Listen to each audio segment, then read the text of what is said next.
Consider mo ba siyang patawarin? Bakit hindi mo magawa sa mami mo? Mas masakit yung ginawa niya sa akin kaya mas mahirap siyang patawarin. Nang pumunta si Gwen sa hospital ay tulog pa ang ate niya kaya tinawagan niya ang daddy niya dahil hindi na niya naabutan doon. Sabay sinabing dadalawin na lang niya ulit ang ate niya dahil natutulog pa ito at sakto namang papalabas na si Gwen ay papasok naman sila Elsie, Luz at Jerry kaya tinanong ni Luz kung gusto ng binata na kausapin si Gwen. Nasaktong lumapit ang dalaga at binati sila. Nasabay pa sila ni Jerry na magsalita kaya nakilig sila Elsie at Luz. Giniit ni Gwen na nagkasalisi sila ni Matt at tulog pa ang ate niya kaya uuwi na siya na giniit naman ni Jerry na sinamahan niya sila Luz na magatid ng damit at pagkain ni Rose. Nang makahalata sila Luz at Elsie ay nagpalusot silang bibili muna ng kape sabay sinabihan si Jerry na sumunod na lang sa kanila para makapag-usap ng maayos ang dalawa. Tinanong ni Gwen kung may update na si Jerry kila Sandra at Rose na agad namang sinabi ng binata na hindi pa rin napapatawad ng dalaga ang mami niya sabay napangiti si Gwen at sinabing parang mami at daddy lang niya. Pinaliwanag ni Jerry na yung mga nangyayari sa kanila na nag-aaway-away ang mga mahal nila sa buhay na naisip ng binata na paano kung sa kanila mag-uumpisa ang pagpapatawaran sabay sinabing sisimulan na niya na agad humingi ng tawad sa nasabi niya tungkol kay Christina na narealize niyang mali ang pamamaraan niya na kahit siya ay nabad trip sa sinabi niya dahil hindi siya sensitive sa mga sinasabi niya. Agad namang humingi ng sorry si Gwen sa binata.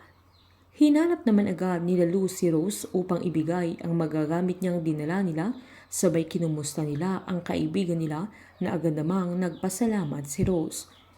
Tinanong ni Luz kung bakit kailangan pa niyang matulog sa hospital dahil marirelease na din si Sandra kinabukasan. Malungkot na sinabi ni Rose na wala na yung baby ni Sandra kaya nagulat sila Elsie at Luz dahil hindi nila inaasahan na mangyayari yun kaya agad nilang tinanong kung kumusta na ang dalaga. Giniit ni Rose na kahit wala na ang baby nila ay walang balak si Sandra na bitawan si Renz na maging ang binata ay pinapanindigan pa rin niyang si Sandra pero malakas ang loob niyang nagpapanggap pa rin si Renz. Tinanong ni Luz kung ano pang magagawa ni Rose sa mga sandaling yun na maging si Rose ay hindi niya alam kung anong dapat niyang gawin dahil matigas ang ulo ni Sandra. Dahil dito ay nanindigan si Rose na babantayan pa rin niya ang anak niya kahit ayaw niya sa kanya.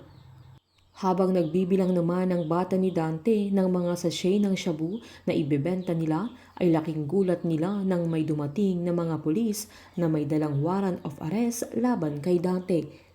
Ang lakas ng loob ni Dante dahil ang buong akala niya ay hindi siya ikakanta ni Vanji pero ginawa niya para patunayan kay Mario na wala na silang relasyon at si Mario talaga ang mahal niya.